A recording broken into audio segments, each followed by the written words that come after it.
Bueno, buenas tardes ya. Muchas gracias a todos por la paciencia. Estamos atravesando en los albores del inicio del día 2 de este coloquio internacional Los fascismos revisitados. Mi nombre es Sol Verónica Huy, voy a estar moderando el primer panel en el cual se encuentran con nosotros para disertar sobre la actualidad de los fascismos, ¿no? Lo dimos por nombrar los fascismos hoy.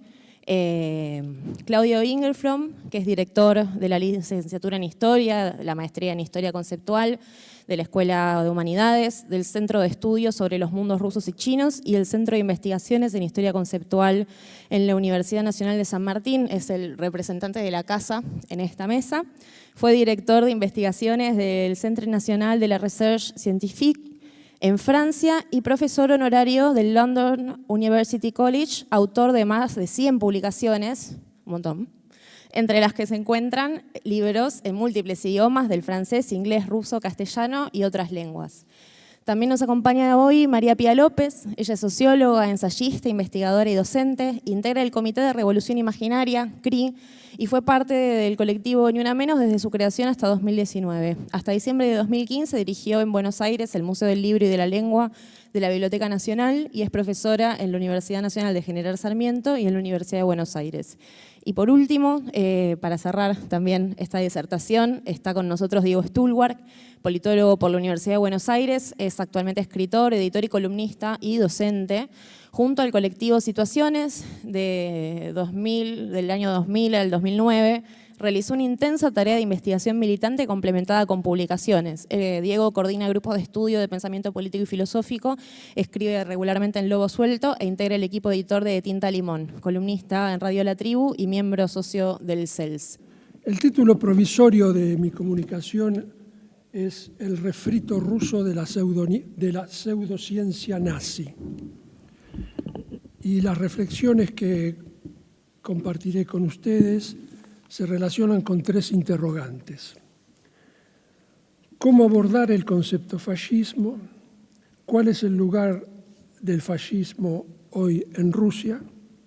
¿Y por qué el nazifascismo ruso nos concierne en Argentina? El primer punto lo vamos a liquidar rápidamente. Cómo abordar el concepto. Fascismo es un concepto a la vez fundamental y muy difundido, y la diferencia entre este tipo de conceptos y una palabra es que la palabra puede ser monosemántica y entonces se puede definir. Una silla, es algo para sentarse encima, punto. En cambio, un concepto político fundamental nunca es monosemántico, siempre contiene diferentes significados porque sintetiza una realidad histórica. Por ejemplo, el Estado. El Estado contiene ejército, población, justicia, soberanía, territorio, y cada uno de esos son conceptos a su vez y significados diferentes. En otras palabras, un concepto político fundamental no es definible. Y esta característica determina el abordaje de la investigación. O sea, no me preocupa definir el fascismo a partir de una definición, o partir de una definición, sino que pondré en evidencia la existencia en Rusia actual de elementos constitutivos de la experiencia histórica de la primera mitad del siglo XX, sintetizada en los conceptos fascismo y nazismo. Segundo interrogante, ¿cuál es el lugar del nazifascismo en Rusia? Antes que nada, algunos datos sociológicos. Según las encuestas del Centro Ruso Levada, reconocido por su seriedad, a finales de los años 90, entre el 2 y el 3% de los jóvenes de 21 a 26 años aprobaban las ideas fascistas. Entre el 75 y el 79 las condenaban y un 20% aproximadamente sin opinión. Putin asume el poder en el 99, al final de esa década. Y ya 6 años más tarde, en el 2006, la situación había cambiado drásticamente. El 12% de los encuestados expresó una actitud favorable hacia el fascismo, Entre los jóvenes este porcentaje fue del 15%, entre gente de mediana edad del 13% y ancianos el 7%. En la ciudad de Moscú, el 54% estimó que las opiniones fascistas son bastante populares. El 47% de los moscovitas dijeron que ya habían tenido en sus manos literatura o folletos fascistas. A la pregunta sobre el contenido de estas ideas fascistas, 1 de cada 3 respondió: primero, la glorificación de su propia nación; segundo, la intolerancia hacia las personas de otras nacionalidades, incluyendo la posibilidad del genocidio. Segundo punto, ¿cuáles son los factores objetivos que están detrás de este aumento del 2-3% de simpatizantes del fascismo al 13-15% en 6 o 7 años? A. La disolución de la URSS en el 91 acarreó a la vez el fin de la censura y la salida a la superficie de los grupos neonazis y nacionalistas radicales que antes estaban más o menos clandestinos. B. El desprestigio del marxismo en Rusia dejó el espacio ideológico vacío. Lo ocupó la religión, pero también una constelación de ideas ocultistas, conspiracionistas, nacionalistas, racistas y antisemitas en primer lugar. Encontraron una recepción fácil en el gran público. Para unos tenían el agradable saber de la novedad, para otros la posibilidad de decir en voz alta lo que siempre habían pensado. Ejemplo: si antes se denunciaba al sionismo como arma del imperialismo, ahora se escribe el complot judeo-masónico que desde el Antiguo Testamento está planificado para gobernar el mundo. Bibliotecas enteras son hoy publicadas, los libros explícitamente racistas y antisemitas son editados a decenas de miles de ejemplares. C. La mudanza dentro del país, antes prohibida o estrictamente encuadrada, se generaliza en los 90. Decenas de miles de ciudadanos de las ex-repúblicas soviéticas asiáticas y del Cáucaso se instalaron en las ciudades rusas con mayor nivel de vida. La xenofobia creció exponencialmente. El lenguaje racial se expandió. Los controles policiales según el fenotipo se banalizaron en el transporte y en las calles. D. La complicidad del gobierno ruso con la extrema derecha mundial. Préstamos financieros, organización de coloquios y congresos internacionales en Rusia a los que son invitados dirigentes de partidos neonazis. ¿Me pasas la foto, por favor? Son invitados dirigentes de partidos neonazis y la crema del antisemitismo mundial. El próximo sábado en Eñe sale una nota mía con mucho más detalles sobre esta relación entre los nazis del mundo y el gobierno ruso. Está la foto. Esto fue hace 3 días en San Petersburgo, una reunión de fascistas europeos. En el centro ustedes tienen al famoso Dugin, invitado regularmente en Argentina por algunos círculos peronistas, y al lado de él Malofeev, cabeza del movimiento o de la constelación antisemita en Rusia, hombre de negocios, muy rico, y mano derecha del patriarca. Están haciendo el saludo casi nazi. Eso fue hace 3 días. Entre ellos hay un argentino, no sé cuál es ni sé su nombre. Los periódicos rusos dicen había una delegación, un representante de una organización argentina fascista, la llaman así. En otros diarios dicen antiglobalista. Lo traigo acá porque lo descubrí esta mañana cuando me levanté y estaba leyendo la prensa rusa. No figuraba en la exposición que había escrito. Bien, desde la cúpula gubernamental, comenzando por Putin, se reactualizaron las teorías pseudocientíficas sobre las que se apoyó el nazismo alemán. Me voy a detener sobre este punto porque es constitutivo del nazismo. En 2013, el entonces ministro de la Cultura, Vladimir Medinsky, hoy uno de los asesores más cercanos del presidente Putin, afirmó, lo cito: «Considero que después de todas las catástrofes que azotaron a Rusia en el siglo XX, desde la Primera Guerra Mundial hasta la perestroika, el hecho de que Rusia haya sobrevivido y se esté desarrollando demuestra que nuestro pueblo tiene un cromosoma extra». Como todos sabemos, el ser humano posee 46 cromosomas organizados en 23 pares.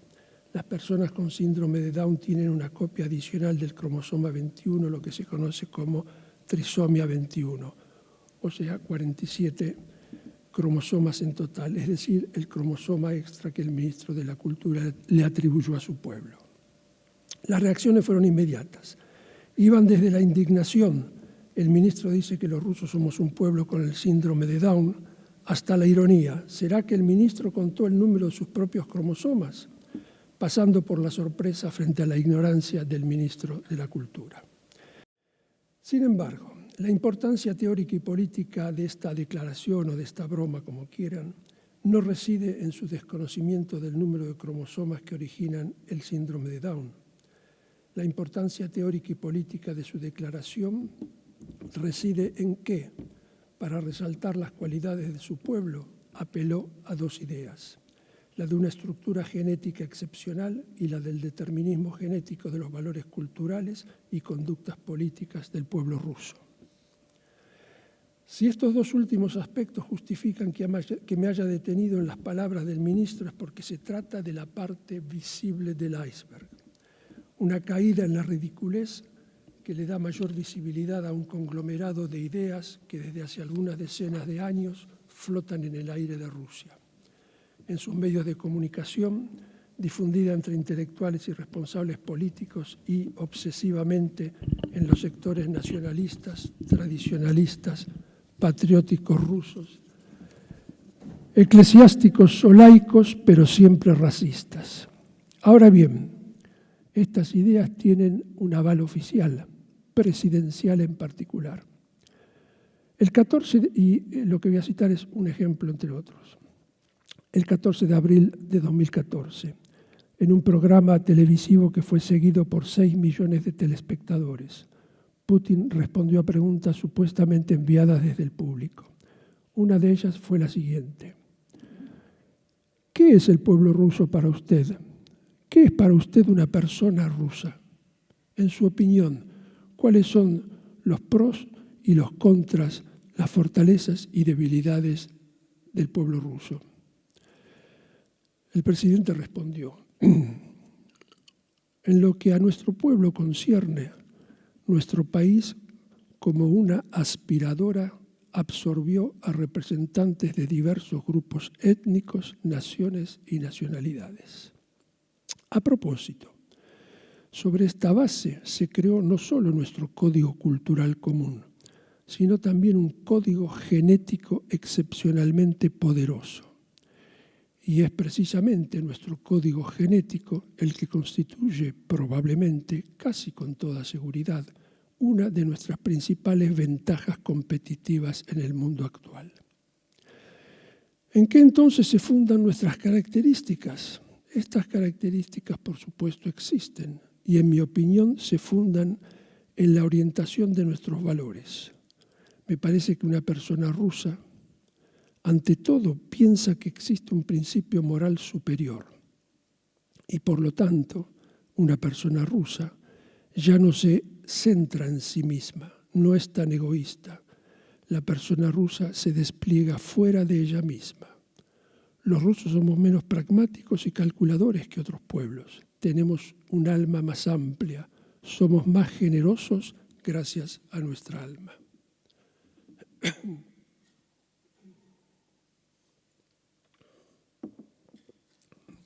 Putin inició esta respuesta diciendo: pensé durante mucho tiempo cómo responder a esta pregunta. Finalmente lo hizo, afirmando la existencia de relaciones concomitantes y causales entre 1. El código genético excepcionalmente poderoso ruso. 2. Las ventajas de ese código genético. 3. Las características del hombre ruso. 4. La superioridad de su alma. 5. El código cultural ruso y sus valores superiores a los occidentales. La declaración sobre el código genético ruso superior a los otros, acá abro la cocina interna, me llamó la atención por el racismo que conllevaba, pero como de genética conozco menos que sobre el siglo XV, me dirigí a los especialistas y estoy en deuda con el saber y la generosidad del doctor Martín Radrizzani, director del Laboratorio de Neuro y Citogenética Molecular de nuestra universidad, y con la doctora Ana Negro, quienes con gran paciencia me explicaron una y otra vez qué son y cómo funcionan los genes, alelos, secuencias de aminoácidos y otras proteínas. Les economizo la explicación, este detalle, voy a lo fundamental. Me dejaron claro que el código genético es solo el conjunto de reglas que define la transmisión de información biológica, o sea, lo que los científicos llaman la secuencia en el ADN y ARN. Lo que el código transmite es la instrucción para construir una proteína. Putin afirmó que la existencia de un código genético ruso particular. Pero el código genético es universal para casi todas las formas de vida en la Tierra. Por lo tanto, no es cierto que una población o una etnia posean un código genético propio y común fundamentalmente diferente de otros. Sinteticemos. El código cultural no depende del código genético, lo que significa que el código genético no transmite un sentido cultural, moral o social. No hay un gen para ser bueno o malo, para tener tal o tal concepción del mundo, o, retomando los caracteres que según Putin oponen los rusos a los occidentales, no hay un gen que determine el grado de generosidad de un individuo o su creencia en un principio moral superior. La respuesta de Putin esclarece la concepción que tiene el Kremlin del ser humano. Esta concepción es un refrito de la pseudociencia nazi. Afirma la relación causal entre la biología y las conductas culturales, morales y otras. Cada etnia tendría un fundamento biológico particular. Estas ideas se popularizaron en los medios, en las élites políticas, incluso en medios occidentales, particularmente entre los especialistas de tecnologías, y se enseñan en las escuelas. Un ejemplo de esta difusión dejó muy mal parado al presidente. En otra intervención, el 30 de octubre del 2017, Putin expresó su preocupación al enterarse que había gente que recorría el país recolectando material biológico. Pero dejó en claro que la información provenía del servicio secreto. Inmediatamente se corrió la voz. Agentes extranjeros están estudiando la genética del pueblo ruso para desarrollar un arma étnica que solo atacaría a los portadores del código genético ruso. Los medios escritos, la radio, la TV se abalanzaron sobre el asunto, creando un clima generalizado de rumores y temores. El canal Ciencia de la TV rusa envió a sus periodistas a entrevistar a uno de los más destacados genetistas rusos, el profesor Oleg Balanovsky. El científico les respondió que efectivamente investigadores del Instituto de Genética recogen material biológico para reconstituir la historia genética de las poblaciones autóctonas de los diversos territorios. Pero tuvo que explicarle varias veces, ante la insistencia de los periodistas, que esa recolección no escondía ningún proyecto militar secreto y que un arma étnica es imposible porque no hay genes presentes en todos los residentes de un país, pero ausentes en otro. Hace falta agregar cuáles son los ecos de las tesis sobre el código genético ruso particular, su superioridad y la determinación biológica de la cultura. Sintetizo de nuevo. El discurso sobre el peligro que representarían otras etnias, en especial la judía, pero también, aunque más circunstancialmente, los inmigrantes asiáticos para la identidad, la estructura genética y la pureza de sangre del pueblo ruso, ha trascendido con creces los círculos políticos nacionalistas y ortodoxos integristas con el patriarca a la cabeza. Algo recorre hoy el amplio territorio de la Federación Rusa. Es el fantasma del complot judeo-masónico con la próxima llegada del anticristo judío. Tercer y último interrogante: ¿por qué el nazifascismo ruso nos concierne? En un informe oficial de fines del 23, elaborado por un grupo de expertos a pedido del Ministerio Ruso de Asuntos Exteriores y que funge hoy como doctrina del gobierno ruso para los próximos años, leemos lo siguiente. América Latina es indiscutiblemente una de las prioridades de la política rusa en un futuro previsible. El énfasis en las relaciones debe recaer en la promoción de narrativas sobre temas globales hasta el desarrollo de posiciones comunes. Bajo ciertas condiciones, algunos países latinoamericanos pueden ser considerados, con el consentimiento de sus gobiernos, como territorios para el uso de las Fuerzas Armadas de la Federación Rusa. Territorios para el uso de las Fuerzas Armadas rusas. En otras palabras, Rusia nos propone una convergencia ideológica acompañada por un compromiso militar contra los Estados Unidos. Las peligrosísimas implicaciones militares de semejante compromiso son evidentes. Si tenemos en cuenta la batalla cultural que se libra actualmente en nuestro país, no hace falta explicitar cuál es el campo más afín con el contenido de la convergencia ideológica buscada por el Kremlin. Estas líneas las escribí ayer a la noche, puse punto final y no pensaba decir nada más, pero esta mañana leí los diarios. Tengo que acostumbrarme a no leer más los diarios a la mañana porque me arruinan el día. Y en La Nación leí que un dirigente extranjero dijo ayer a propósito de Milei, lo que está haciendo en materia económica es muy razonable. Adivinen quién fue. ¿Trump? ¿Bolsonaro? ¿Rubio? No, fue Putin en una conversación con Rafael Grossi. Dime con quién andas, etcétera, etcétera. Gracias.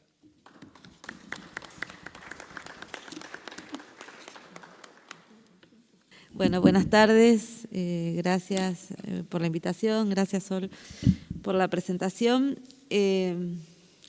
Pensaba dos cosas para desplegar algunas impresiones sobre una pregunta que es una pregunta difícil cuando decimos revisitar el fascismo o los fascismos, porque es la dificultad siempre de pensar los encastres, desajustes y desplazamientos que hay entre conceptos y procesos históricos singulares. No hay forma que eso no aparezca como un problema y que no aparezca hoy, diría, como un problema político de primer orden, que es la pregunta sería si nos sirve, si nos es útil en términos de orientador político la categoría de fascismo. Y cuando digo si nos es útil, si nos es propicio, en el marco de elaboración de un conjunto de resistencias respecto de una tendencia. No, decía eso, que me parece que tenemos ahí una pregunta que es una pregunta fundamentalmente política. ¿Nos sirve, no nos sirve? Yo diría que en estos meses, para mí, pensar, cada vez que digo fascismo, es tirar una especie de buscapié. ¿Vieron esas? Tirar algo para ver si prende. Para tirarlo en reuniones, tirarlo en discusiones políticas, plantearlo ante organizaciones para ver si se enciende o no se enciende. Entonces, porque esa categoría, evidentemente, es una categoría que funciona en ese desplazamiento, en ese desajuste, y no deberíamos tener demasiada premura en pensar que va a funcionar eficazmente. En estos días vi una película muy antigua, pero que se las recomiendo, que de 1989, de Nanni Moretti, que quizás vieron, que se llama Palombella Rosa. Y es una película extraordinaria para el 89, donde el protagonista pierde la memoria. Y solo le quedan, es un comunista, al que solo le queda una memoria un poco corporal de jugar al waterpolo y fundamentalmente una memoria, le quedan frases, Entonces es alguien que ha perdido todo, pero le quedan pedazos de frases que dicen cosas sobre el comunismo, que dicen cosas sobre la izquierda, que dicen qué somos nosotros, pero siempre desajustadas. Y no tienen nada que ver esas frases, aparecen esas frases en cualquier contexto, como si a uno le asediara esa memoria ante la incertidumbre aparecen esos latiguillos, esas repeticiones. Yo tengo la impresión que en muchos momentos el desconcierto contemporáneo, eso era el 89, ¿no? Un momento de explícito desconcierto, de caída de muchas de las hipótesis, los modos, las lenguas y las sensibilidades con las que nos situábamos en las izquierdas, pero que este momento no tiene algo de menor desconcierto.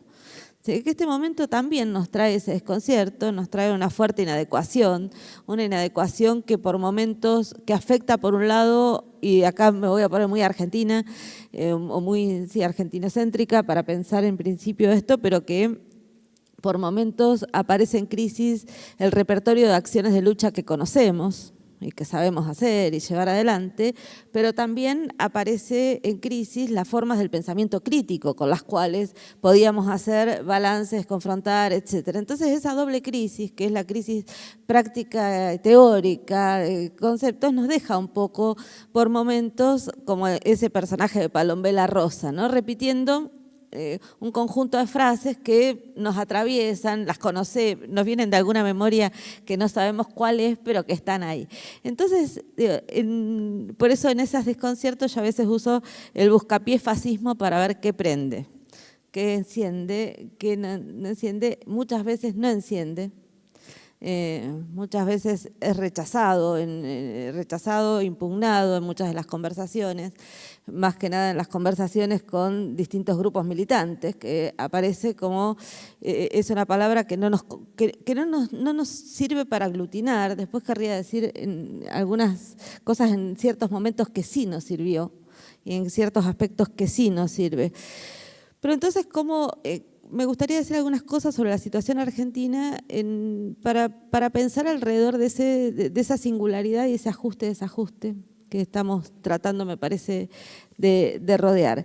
En principio, y que quizás no le podamos poner nombre o quizás a este fenómeno de la Argentina, que en principio tiene algo de un laboratorio de las ultraderechas, lo vimos esta semana con mucha claridad, un laboratorio de las ultraderechas que tiene un eje clarísimo, que tiene una geopolítica, que tiene un lugar en esa geopolítica, que esa geopolítica implica al Estado de Israel, implica a Estados Unidos con una fuerza muy determinante, que implica un lugar para América Latina y que no podemos dejar de pensar, y que por lo tanto lo que ocurra acá no es algo que ocurra solo en el contexto argentino, aunque me ponga Argentina para pensarlo, porque lo que sucede en Argentina le habla también a las derechas del mundo.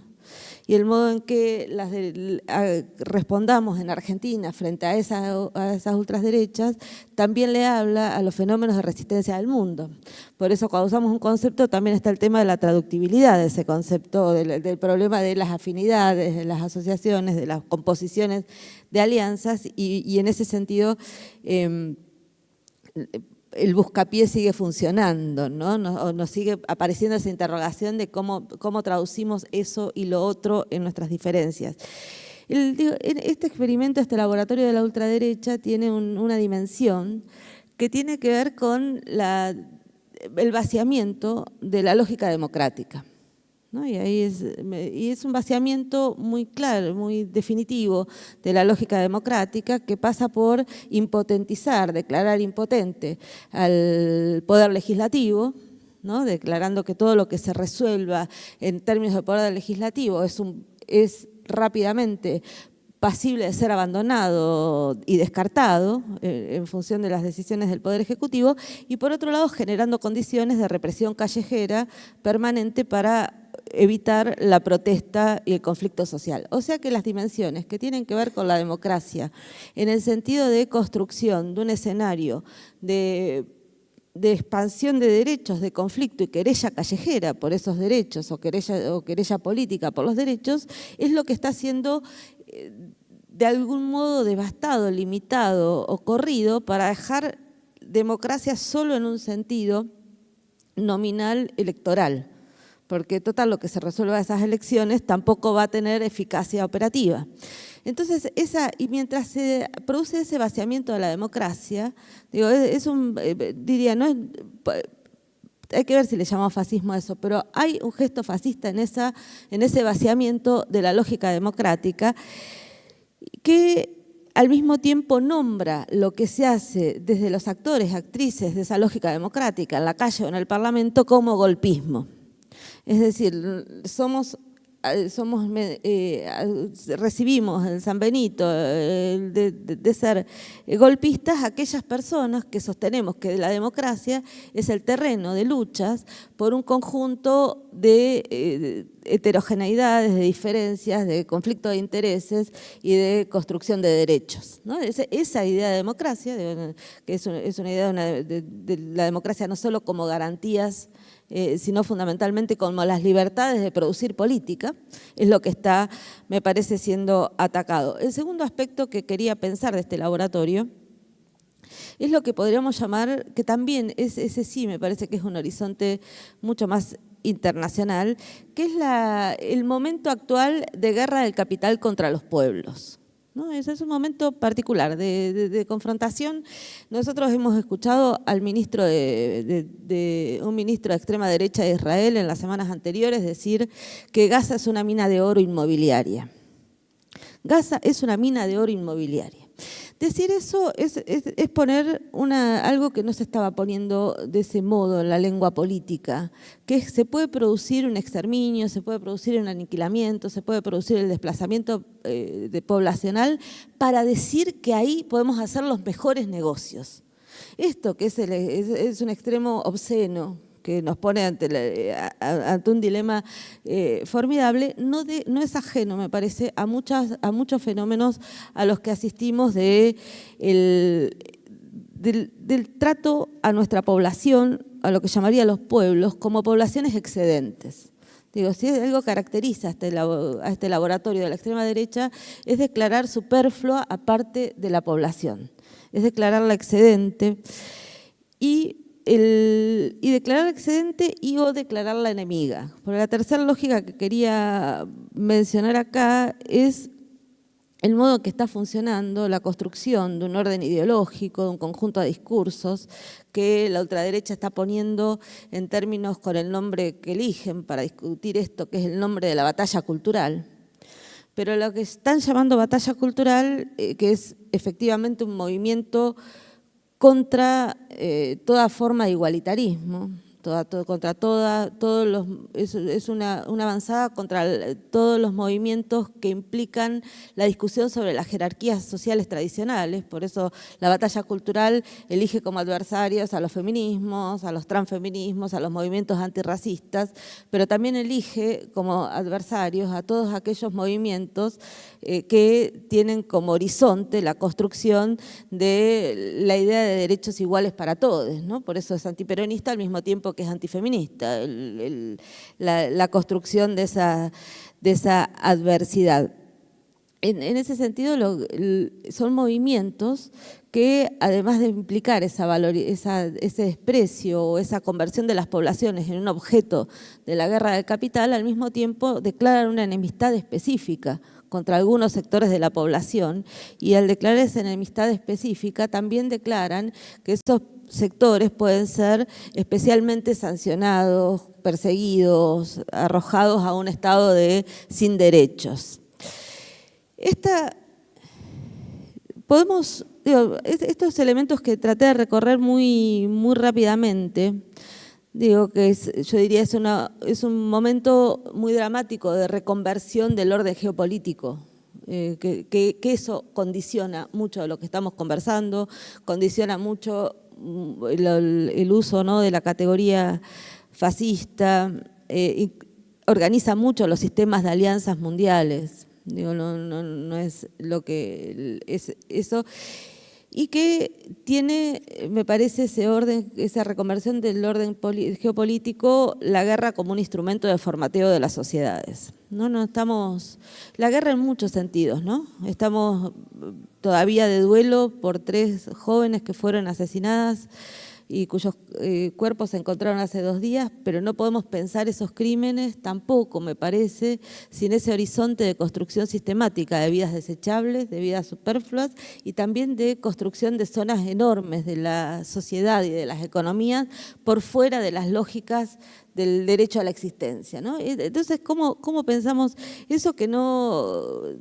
¿Cómo lo pensamos y cómo pensamos ese reformateo de las sociedades?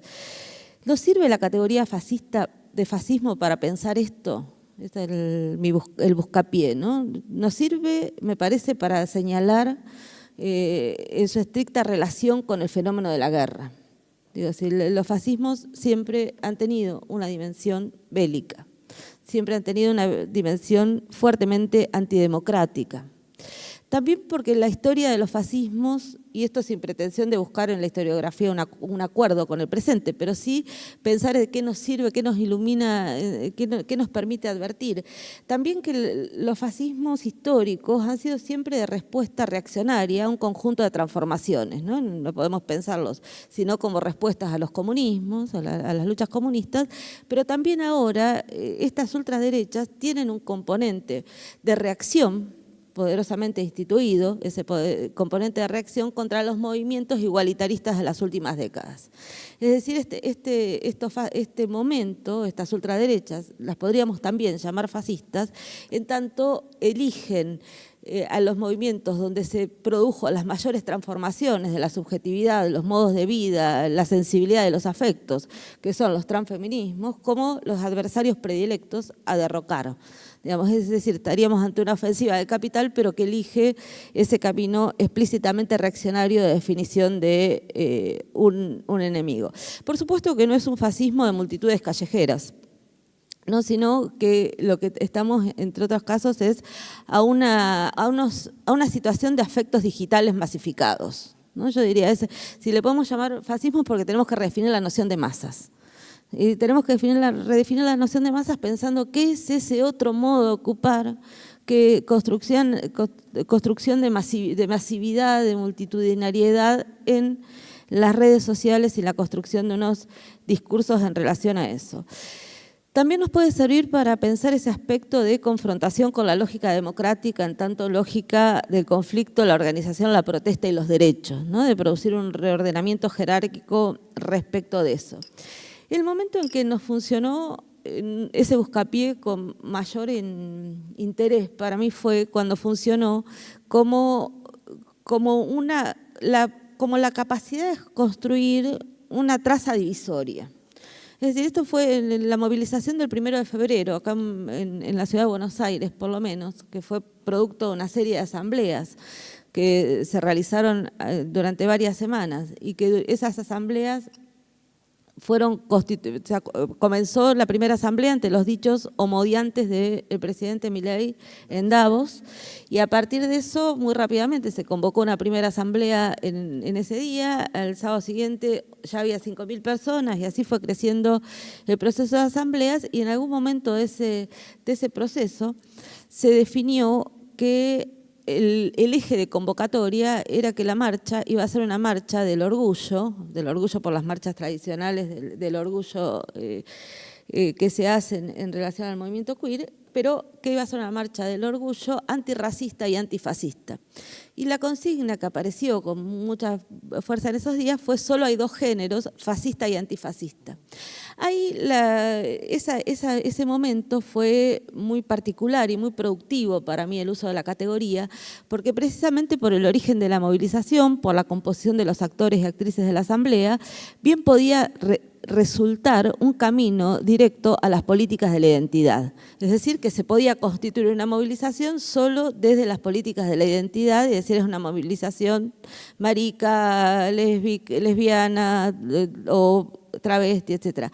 Se pudo disolver eso con esta idea de que esa movilización era antirracista y antifascista, Con lo cual la productividad política que tuvo ahí la caracterización de la ofensiva del gobierno como fascista y la respuesta como antifascista fue formidable y permitió un sistema de alianzas enorme, al mismo tiempo que abrió un camino de tensión con los partidos políticos y las organizaciones sindicales que no estaban de acuerdo. Digo, las discusiones inmediatamente posteriores fueron: no estamos de acuerdo con que la Asamblea haya tomado o aceptando que la Asamblea se definiera antifascista, pero diciendo no es una categoría que nos sirva para los barrios, no es una categoría que en la organización funcione. Digamos, empezó a producirse todo esto, toda esta distancia que tiene que ver con la especificidad argentina, fundamentalmente con el peronismo, ¿no? que tuvo que lidiar históricamente con la acusación liberal de que el peronismo era una suerte de fascismo. Entonces, la discusión posterior al 1 de febrero fue una discusión con muchas organizaciones diciendo no nos sirve. Eso es lo que estamos discutiendo, me parece, por eso les decía, en muchas conversaciones posteriores, en el movimiento campesino indígena, con organizaciones de todo el país, en Bariloche, volvimos a discutir si convenía o no. La pregunta es, no si es pertinente historiográficamente, ¿conviene o no en este momento dar la discusión en términos de que esto es fascismo y nosotros nos constituimos como bloque antifascista? Bueno, ahí hay la discusión hasta ahora, les diría, no fue exitosa para quienes sostenemos la idea de antifascismo. Yo soy de las que cree que el modo de construir un frente hoy, un conjunto de resistencias y de composiciones, encontraría en la lógica del antifascismo una posibilidad de desbordar las formas tradicionales que por momentos obturan esa transversalidad, es decir, que sería el nombre que nos permite una transversalidad de nuevo tipo y una reflexión al interior de esa transversalidad sobre lo que significa la novedad de este escenario, ¿no? Por lo que les decía antes, con qué palabras hoy con qué impotencia hoy lidiamos cuando nos movemos en este escenario político. Hay unas intervenciones que está haciendo, me parece, en sus libros Daniel Feierstein, que a mí me interesa también, que él dice, bueno, quizás no estamos discutiendo tanto el presente como un horizonte. Y cuando se nombra fascismo, también se está dando cuenta de una amenaza. Se está dando cuenta, no tenemos que esperar que se cierre el Parlamento.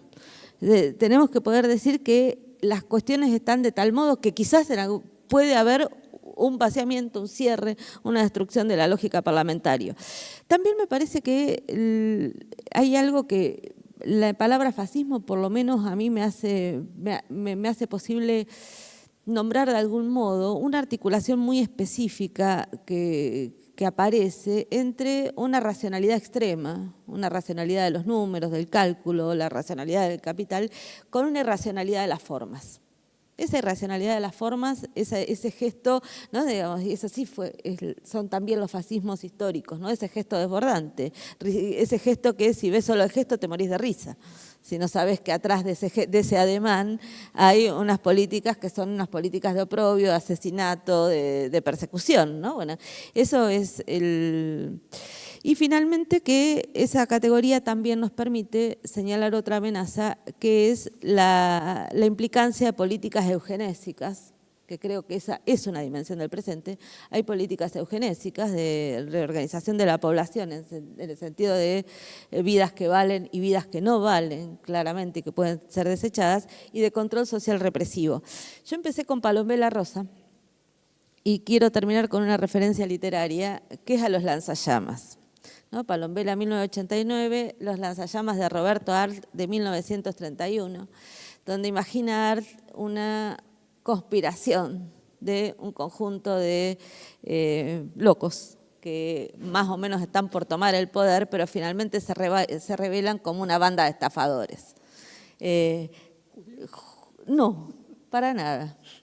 Son una banda de estafadores. Y uno de ellos, quizás el personaje más entrañable de esa novela, termina suicidado. Yo pensaba, hay que pensar cómo se derrota ese grupo.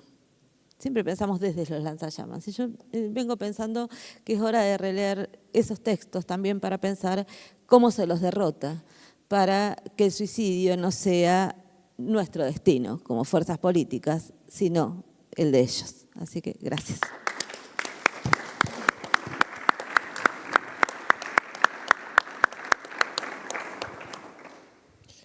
Bueno, también agradezco la invitación.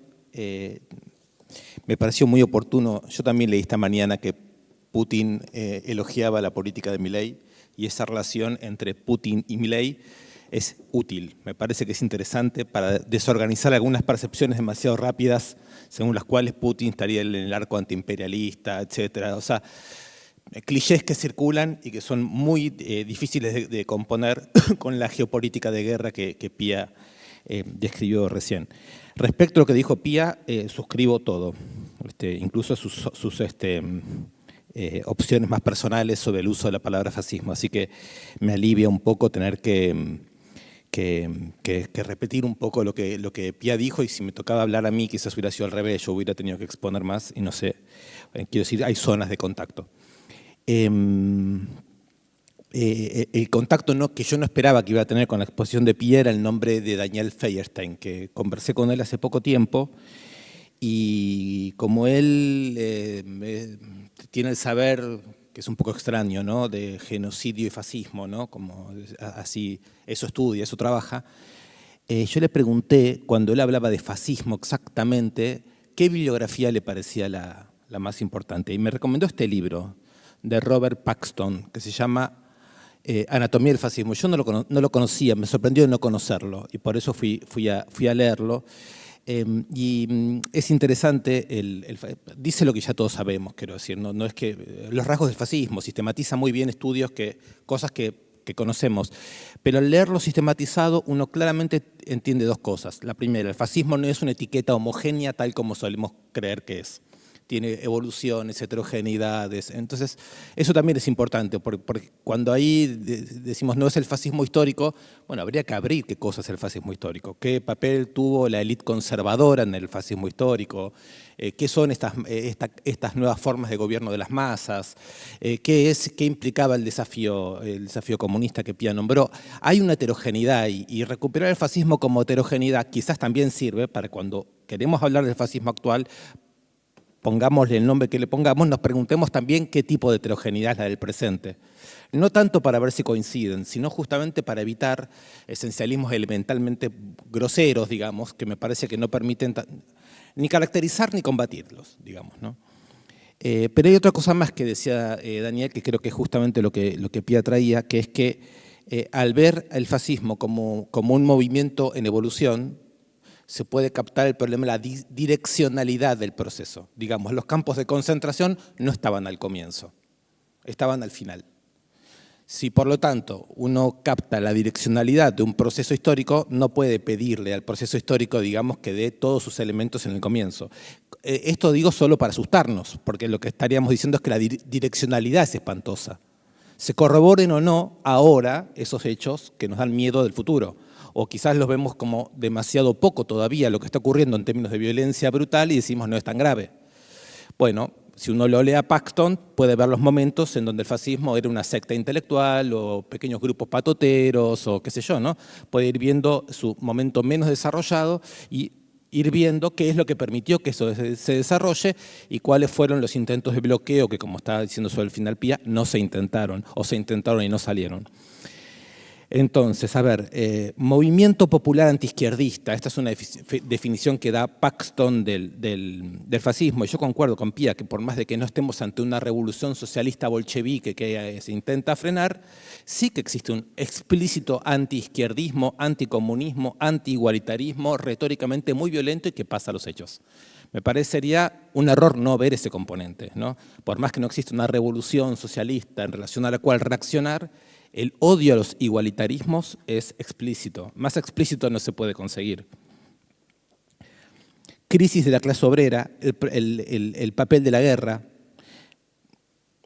Si en Argentina quisiésemos hablar de fascismo, tendríamos que inventar toda una conceptualización sobre qué pasa con los fascismos en países que no pueden concentrar capital, ni pueden hacer una concentración militar porque son países del tercer mundo, periféricos, etc. Esto habría que adaptarlo muy bien. Evidentemente, en la Argentina la ultraderecha no lleva directamente a la guerra nacional. No es una movilización para que Argentina invada Bolivia, eso es muy evidente. Ahora, los abrazos de Milei con Netanyahu nos avisan que el mundo sí está en guerra y que Argentina sí se alinea a través de este gobierno con guerras que son guerras absolutamente inaceptables, intolerables, etc. El papel de la guerra no es el mismo, por lo tanto uno no podría suponer que el movimiento es el mismo, pero es un elemento que existe. El otro elemento, los otros dos elementos importantes que nombra Paxton son la técnica. Bueno, me parece evidente que la técnica de otro modo juega un papel muy central, ¿no?, en estas ultraderechas. Si no es la industria de la guerra, no es la técnica en el mismo sentido, pero la cuestión de la técnica, las redes sociales, etcétera, todos sabemos que es un tema absolutamente obsesivo para este momento del mundo. Y el otro tema es el elemento emocional, que así lo nombra Paxton, ¿no?, el elemento emocional, que Pia recién lo nombró también, ¿no? Finalmente, la crisis del orden liberal. El fascismo es respuesta capitalista a la crisis del orden liberal. Son rasgos que ninguno se aplican directamente, pero los ecos son obvios, son evidentes. Enzo Traverso dice que el fascismo como palabra a nivel mundial hoy es tan inapropiado como inevitable.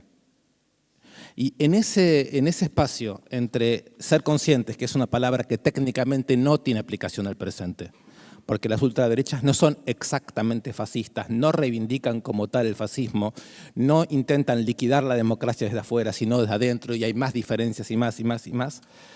Él dice, de todas maneras, si hubiera un congreso de historiadores hace 30 años, si el tema era el fascismo, el referente de ese congreso hubiera sido el pasado. Si hay un congreso hoy de historiadores y se dice fascismo, la referencia es el presente. Sea para decir que sí, sea para decir que no. El problema está puesto, ya no está conjugado en pasado, está conjugado en presente. Algo quiere decir eso. Y a mí me parece que es muy interesante el modo en que Traverso plantea el tema, porque, y esto es lo que me gustaría proponerles, es mucho menos interesante buscar la categoría exacta que dé cuenta del presente que abrir narrativas que nos ayuden a entender el presente. Que en cierto sentido se podría decir, cuanto menos categorial es mejor. No sé si el problema es si en vez de fascismo es ultraderecha, o si en vez de ultraderecha es extrema derecha, o si en vez de extrema derecha es fascismo del siglo XXI, o fascismo 2.0, o como dice Luis García en Córdoba, es fascismo cosplay. Cada quien tendrá su aproximación categorial, pero me parece que, salvo que uno quiera hacer del drama político un congreso de ciencia política, cosa que no me parece muy interesante, el problema son las narraciones con las que podemos ir llenando eso. Por eso cuando Pia nombra una película o nombra art, me parece que está diciendo algo importante. Es decir, que los retazos retóricos que tenemos que agrupar para poder decir lo que queremos decir, quizás no deban aspirar a sintetizarse en una categoría que de por sí tuviera la eficacia, ¿no? Pero fascismo tiene importancia porque nombra una responsabilidad moral y un sentido de urgencia urgente, conecta con una memoria de luchas sociales. Y esa urgencia a mí me parece que es parte del asunto, ¿no? Eso me parece importante. Algo más que dice Enzo Traverso, y lo dice con respecto a Gaza, y también ahí tenemos un problema. La palabra fascismo está conectado con el genocidio en Gaza de una manera muy importante, ¿no? Él dice, si nosotros hoy no tenemos palabras para nombrar lo que está pasando en el genocidio en Palestina, no esperemos que en el próximo periodo político tengamos un lenguaje para dar luchas políticas. Si la palabra víctima, si la palabra genocidio, si la palabra justicia, si todo ese tipo de palabras con las cuales hoy se narra lo que está ocurriendo, si uno dice simplemente Israel es una democracia occidental con derecho a defenderse y habla de esa manera, si acepta ese sentido del lenguaje, de las palabras, ¿con qué palabras vamos a dar las luchas políticas en nuestros países en lo que viene contra la ultraderecha? La ultraderecha se va apropiando del lenguaje, va neutralizando unas maneras de hablar y va imponiendo otras. Y ahí creo que tenemos un problema absolutamente central, que no es un problema de hegemonías. Creo yo, la ultraderecha no es hegemonista. Es algo bastante más agresivo, bastante más soez, y en ese sentido me parece que nos plantea un problema bastante más desesperante. Otra cita que traigo, estoy trayendo citas que no son citas de una lectura sistemática sobre el tema, sino son como marcas que a mí me permiten ir abriendo dimensiones del problema. Es de uno de los últimos textos de Toni Negri, donde él habla de fascismo eterno, de un fascismo eterno. Y esto también me parece importante, porque si absolutizamos el año 22 o el año 33 en Italia o en Alemania como los modelos absolutos del nazismo, del fascismo, ya no son imágenes que nos vayan a servir para pensar, porque es evidente que son situaciones históricas irrepetibles. Pero ahí se absorbe algo, perdemos la posibilidad de pensar algo que quizás es interno al capitalismo. El fascismo quizás es una posibilidad eterna del capitalismo, con más o menor desarrollos, con unos o con otras modalidades técnicas y retóricas. Si lo pensamos así, si pensamos en el fascismo eterno como una condición que se puede desplegar de diversos modos, sí que podemos tomar el antifascismo como sensibilidad, como memoria, como archivo y como inspiración para nombrar fascismos nuevos, fascismos sorprendentes, fascismos distintos, que no se legitimarían por mostrar las 7 coincidencias con el fascismo histórico. Tendrían otras razones, digamos, para ser esgrimidas. Y entre las cuestiones centrales que creo que Negri destaca ahí es el problema del oscurecimiento de las percepciones. El fascismo como un sistema que, en sus múltiples maneras, insiste en algo. Oscurecimiento de las percepciones, aplanamiento del lenguaje. Incapacidad de apostar a que el encuentro entre los cuerpos puede engendrar sentido. Miedo. Son cosas muy importantes, fenomenológicamente son cosas muy importantes. Yo estos últimos 2 años me encontré en muchísimas conversaciones con amigas, amigos, compañeras, compañeros, donde se empieza por no entiendo lo que pasa.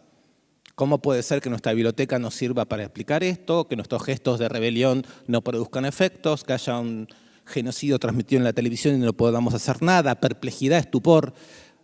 Me parecen rasgos de un fascismo, es decir, de un oscurecimiento de las percepciones, políticamente organizado, funcional para la intensificación de modos de explotación y trasvasamiento de riquezas del mundo popular al mundo concentrado.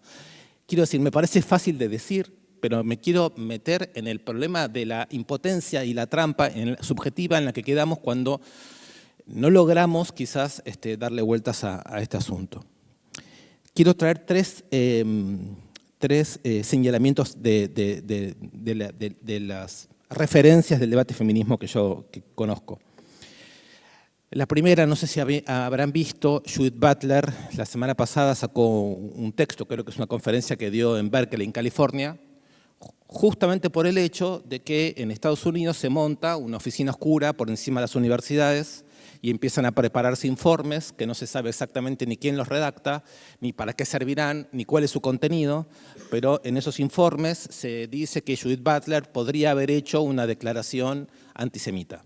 Pero claro, podría, es un rumor no verificable, no se sabe quién hace el informe, no se sabe qué consecuencias tiene, ¿no? Y ella lo que dice muy bien es el proceso de Kafka, ¿no?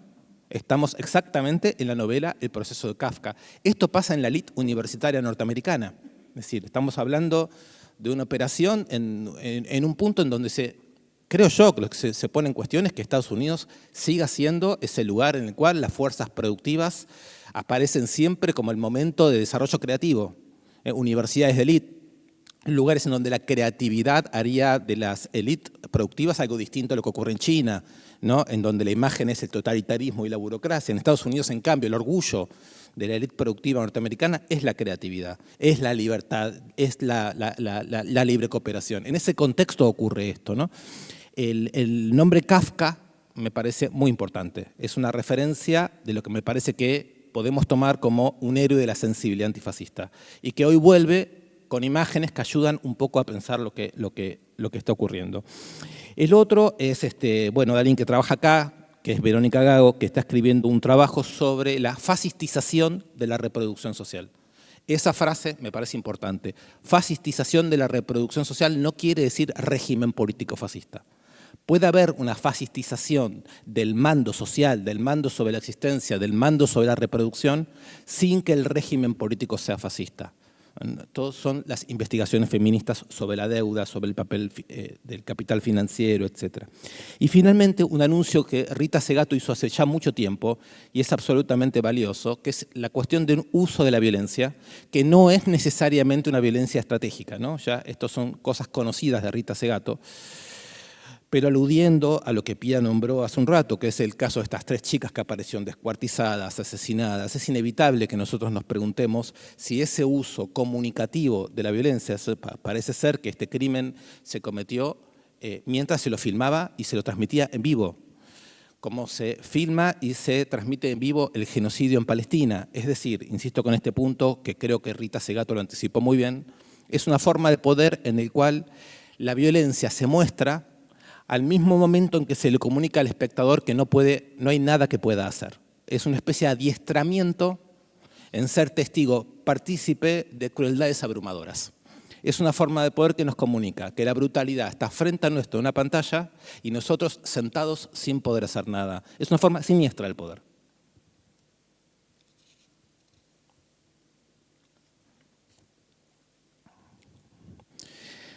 Bueno, está el texto famosísimo de Walter Benjamin, ¿no? Donde habla de la estetización, ¿no? La movilización como estetización y conservación de las jerarquías. Estetización de las jerarquías. Santiago López Petit, filósofo catalán, acaba de escribir un libro muy interesante que se llama Marx y Artaud, en donde dice algo muy parecido. Dice, el fascismo es una manera de pensar que no concibe la diferencia sino como jerarquía. No puede pensar, no tiene ni lenguaje para pensar la distinción ni la diferencia, sino bajo la forma de una jerarquía. Y eso efectivamente pasa por el lenguaje, y eso pasa por las imágenes, y eso circula en nuestra cultura. Es muy nocivo no hacerse cargo de que esas identificaciones nos muestran una mentalidad en acto. Silvia Rabinovich, no sé si la conoce, es una argentina que vive en México, acaba de escribir un libro importantísimo que es sobre teología política anticolonial. Ella ya había escrito un libro también muy importante que se llama La Biblia y el dron, en donde trabajaba cómo el ejército de Israel utiliza una batería de citas teológicas del Antiguo Testamento para nombrar, para orientar, para dirigir las operaciones militares del ejército de Israel. No sería difícil, yo creo, ver que cuando nuestro presidente dice las fuerzas del cielo y cita Macabeos, está haciendo exactamente eso, que en Israel es una técnica teológico-política. Lo que hace Silvina Rabinovich es mostrar que así como la teología política es parte absoluta de lo que llamamos la ultraderecha, una teología política anticolonial podría darnos muchos elementos para encontrarnos con la fuente bíblica, con la fuente teológica en un sentido completamente opuesto. Eso también me parece algo para pensar. Sigo nombrando algunos textos. Pankaj Mishra, creo que se lo dice así, ¿no? El mundo después de Gaza, un libro extraordinario del 2025 que hace algo que me parece que es un modelo de crítica fundamental. Gaza no es efecto solo de un momento de locura de un país llamado Israel. Gaza es efecto de una situación del mundo. La historia del antisemitismo, la historia del colonialismo, no es algo que se pueda limitar simplemente a esa parte del mundo. Esa parte del mundo está concretando algo que tiene una historia de siglo y medio, en donde Alemania sigue siendo fundamental, en donde el hemisferio norte sigue siendo fundamental.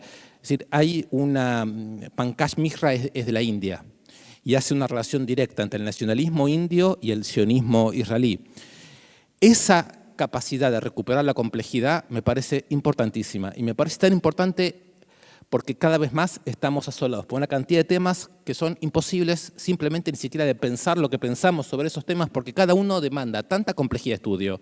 Tendríamos que tener tantas horas para poder leer los libros, enterarnos los detalles, tener interlocutores en otros lugares del mundo para poder entender lo que se juega en cada lado, que recomiendo lo de Mishra, lo recomiendo porque es un modelo de crítica absolutamente no simplista y que puede dar cuenta de lo que significa Gaza como situación mundial.